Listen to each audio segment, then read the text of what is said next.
Have you gone through a disastrous divorce and were left feeling shattered and not sure what to do with your life afterwards? I know I'm not the only one. If you can relate in some way, then here are some of the books that have helped me get through a very, very messy divorce and what I learned from each. If you're at the beginning of the end of a relationship and you've got a lot of healing to do, these books had the biggest impact on me. Each of these books taught me very important skills that I keep with me to this day, and I'll tell you all about them here. After my divorce, I took a 3-year sabbatical. Yes, I know, I'm very lucky to do that. And I spent most of that time reading and writing. I looked for answers everywhere. Some books weren't useful, and so I'm not going to talk about them. Here are what I consider the best of the best. I'm going to break down this video into a few sections, so if you're okay with one general field, you could skip on to the other. The first section is Mindset Reset, because mine was pretty fucked and it needed a lot of reworking.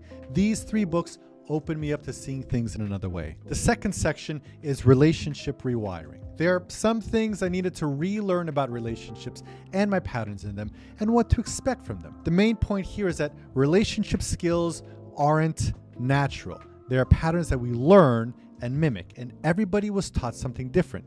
Let's take a look at that. The third section is Communication Mastery because, I'll be honest, I really fucking sucked at communication and empathy and listening. And going into a relationship without really learning how to be an expert communicator is like applying to be a lawyer without passing the bar. Do the work and learn how to talk and listen. Almost everything, honestly, almost everything shown on TV and movies and fiction is just absolutely fucking horrible at communication. Just horrible. And as we all know, monkey see, monkey do. So it's time for you to learn some communication that works. The fourth section is on the science of emotion and thinking. Now, there's a lot of misinformation about emotions and thinking and what they are, and a whole lot of pop psychology fluff on Instagram that isn't thoroughly backed by science. And so I'm going to recommend 2 very thorough books by groundbreaking and super respected scientists that will really make you rethink who and what you are. I use ideas from all 4 sections all the time. They are my common vocabulary now, and I use them not just in my romantic relationships, but in my professional relationships, and even in the relationship that I have with you, the viewer. And on that note, let's start with mindset. This here is the first book that I read at the start of my divorce, Zen Mind, Beginner's Mind. I was reading this book sitting under a tree in front of the Imperial Palace in Tokyo at the very beginning of my divorce, and I was just getting into meditation and Buddhism at the time. Now, while I don't think that Buddhism is essential for recovery, I do think that understanding mindfulness is. I was actually surprised at the start of my divorce because I clearly wasn't paying attention to the signs, and that's because I wasn't mindful and present. My attention was definitely in deficit.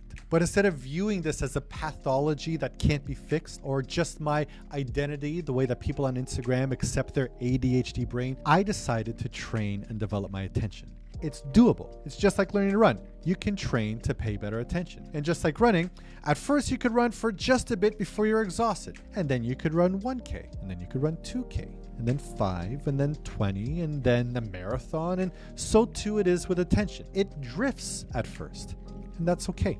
Begin again. No matter how many times your attention wanders, bring it back gently, like a puppy that you're trying to take a picture of, and try again. Right when I was at my end, Zen Mind, Beginner's Mind showed me the importance of being able to begin again. The most famous line here is, in the beginner's mind, there are many possibilities. In the expert's mind, there are few. When we don't have a beginner's mind, we think we know the way things are supposed to be, and we're imprisoned by our limiting beliefs, many of which we don't even know are limiting, but we just think things are the way that they are. I really truly, I thought I was an expert in relationships. And I was clearly super fucking wrong about that now, wasn't I? And so I knew that beginning again is always on the table. This book will explore that idea to a great extent and show you how it applies to all aspects. Now, for those of you who want to stay away from mysticism and woo-woo, that's totally fine. I have a science and psychology equivalent for you that is well respected by many, and it's a phrase that's actually broken into the world of Instagram pop psychology. It's Mindset by Carol Dweck. I just have the audiobook version of it and the Kindle book as well. This was back when I was going through my digital only phase. Okay? Paper books are the way to go. Now, this book's main strength is the difference that Dweck draws between a growth mindset and a fixed mindset, which is similar to the beginner's mind and the expert's mind from the first book, except she brings out some very important points. Namely, a fixed mindset has you define yourself by your actions. Instead of seeing yourself as having failed, which is a growth mindset, That's fine. You failed. It happens. A fixed mindset has you thinking of yourself as a failure. At the start of my divorce, I spoke of myself as being an unlovable, broken fuck up. I identified with that very, very strongly. A growth mindset showed me that I made mistakes. I displayed some unhealthy patterns, and it gave me the agency to choose different patterns to display. Now, that distinction might seem small to you, but the implications are huge. The less we define ourselves by our actions, the more we can grow. This is why I'm very against diagnoses and labels. So many people label themselves as having a condition, as being a victim of some system or some circumstance, instead of just understanding that they display some patterns at some times. I didn't want to see myself as a victim. Growth mindset really embodied that for me. Now, if adopting the messages of either of those first two books seems easier said than done, I totally get it. I'm going to suggest a book that I don't actually have with me anymore, but it's in my library back in Canada, which I hope to bring here one day. It's How to Change Your Mind by Michael Pollan. And if you don't want to read a book, there's a Netflix series on it. I could speak to you till I'm blue in the face about how it's possible to see things differently. But if you're feeling a lot of resistance to that, then, maybe it's time for you to explore some alternative routes, and maybe psychedelics are a good tool for you. Not for funsies though, but to help you break through and do the work. Before I tried psychedelics, I read this whole book cover to cover, and I understood what psychedelics could do for me. And after reading this book, psychedelics opened up a lot of possibilities of perception that no matter what language I was given and what books I read, I just couldn't embody. The time that I spent in Hawaii during COVID was in a beach house doing psychedelics and really trying to see what was possible. I found that time very instrumental. Psychedelics didn't heal me the way that they're talked about nowadays, because I think that many people have this old idea of eat medicine and be cured. Psychedelics don't heal, but they opened a door that helped me see the path towards healing. And they helped me realize that there are some things that I just didn't understand at the time, and I wasn't as smart as I thought I was. It was deeply humbling. So that's it for the mindset section. Next is relationship theory. Once I understood that the way that I see things might be getting in the way of my recovery, and once I was open to understanding that it's not that I'm broken and unlovable, but that maybe I just didn't have the right ideas, that's where these books really helped. Attached is another great book that I left in Canada. It's a very easy read, and you don't even have to read the whole book, to be honest. This is where I learned about attachment theory. It's very straightforward, and really, once you know about attachment theory, you'll understand what your patterns are in relationship and how to stop repeating them. This book outlines the widely accepted theory of how we learned how to be in relationships based on how we were raised. In this book, you're going to learn about the Bowlby experiments and how the attention you receive from your parents conditioned you to recreate these childhood patterns in your current relationships. The way you got your needs met before are often how you try to get your needs met now. Do you hyperactivate in order to get what you want, or do you deactivate and disconnect? And once you're aware of your patterns, you could start making efforts towards changing them. You could always take a breath when you feel one of these patterns arising. You could explore the thoughts that come with it, the memories that are fueling this pattern, and then choose a path that's more in alignment with your values. We all want secure attachment, after all. Also, please note a trap that I've noticed with attachment theory, and this goes back to the mindset book. You are not defined as an anxiously attached or an avoidantly attached person. You are not the patterns that you display. I've seen this in way too many Instagram pop psychology crap that defines and labels people according to their attachment patterns. Remember, you are not your patterns. You are ever changing and growing, and your patterns have served you before until they don't. Find the best ones that align with your values now and practice them. On an interesting side note, if you're exploring the polyamory route, Polysecure is an absolutely amazing book, which really solidifies attachment theory in a very complicated practice. And it's actually a better book on attachment theory than the Attached book. It was such a good book, and I listened to the audiobook version of it at the gym, and I had to pause my sets and go off to a corner and cry. It hits hard. It's really great, whether you're polyamorous or not. I'm personally not practicing polyamory anymore because I'm in a very satisfying relationship as is. And being polyamorous is it's just so much work. I mean, it's good if you're underemployed or unemployed, but if you got a job, then who the fuck has time for that? I'm joking here, of course. There are many people who could juggle multiple partners and a strong career, but I'm not one of them. So please, enough with all the orgy requests in my DMs, all right? All right? Hey, This room isn't soundproof, and my girlfriend heard that in the next room. So now, while Attached is more scientifically backed, the next book on my list is, I actually have it here. Ba-bam! I didn't give this one away. This is All About Love, and it's more of a cultural commentary on love and relationships. And man, is this so spot on. While attachment theory talks about the major ways in which our childhood impacts our romantic relationships, Bell Hooks gets a lot deeper and shows us many of the unhealthy ideas that we've been taught about love through our families and through the media. The main idea here is to undo this idea of falling in love, which makes love sound like a passive thing and passionate. The stars aligned and you locked eyes and you knew that you would love each other forever.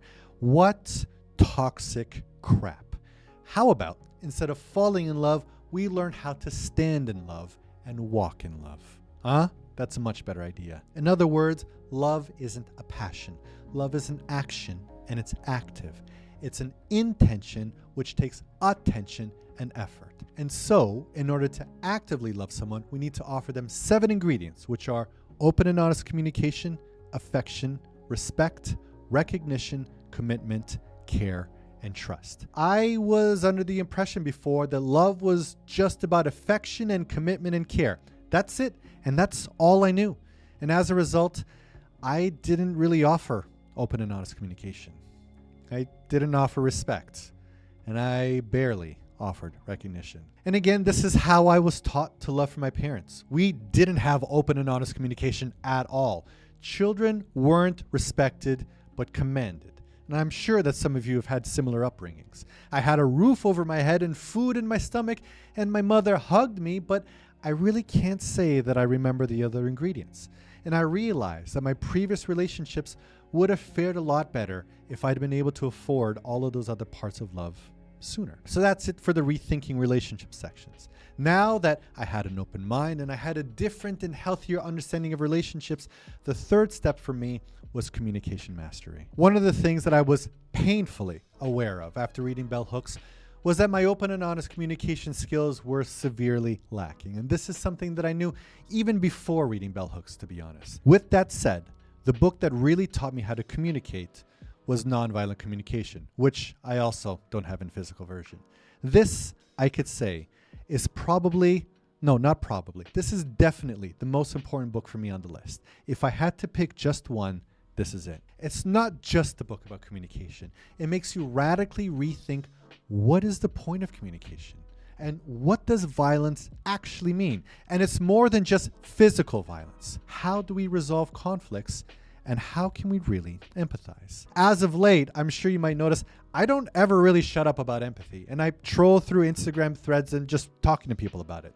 No book has really taught me empathy as much as this one. And even though the book is very easily written and super straightforward, applying the ideas here is very difficult at first. Understanding the common feelings and needs of others requires an emotional intelligence that just isn't standard practice. And so when I got the book, I was super awkward with it. I believed in it. I believed in the theory, and it resonated so strongly with me.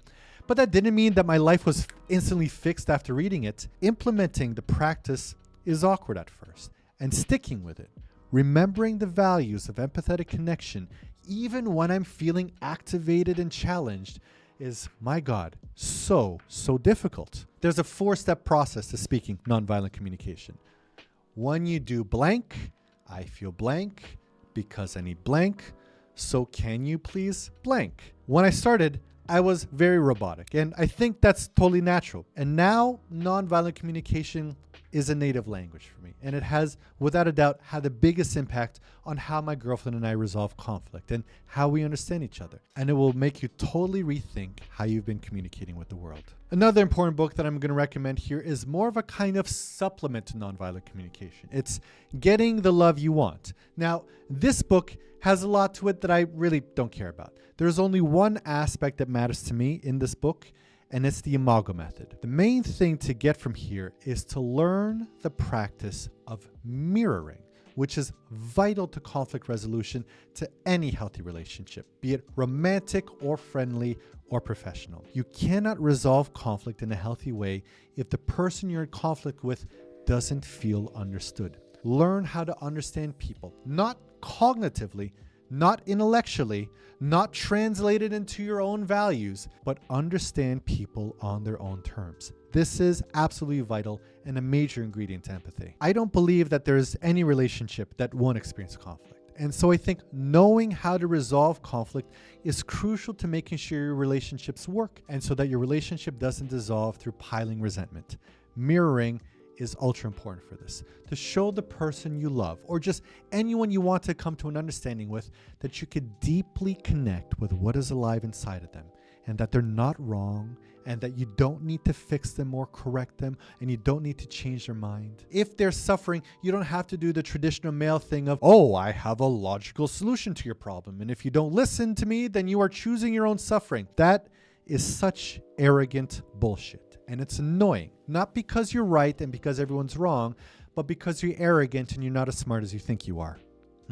Okay, I'm going to be honest. I'm using the word you here a lot because it's hard for me to take accountability for how often I try to resolve conflict through offering my own brilliant solutions. I was very intellectually arrogant. I still am, but I was intellectually arrogant back then too. Mirroring is something I found in Buddhist teaching. Thich Nhat Hanh has a meditation where he says, breathing in, I see myself as still water.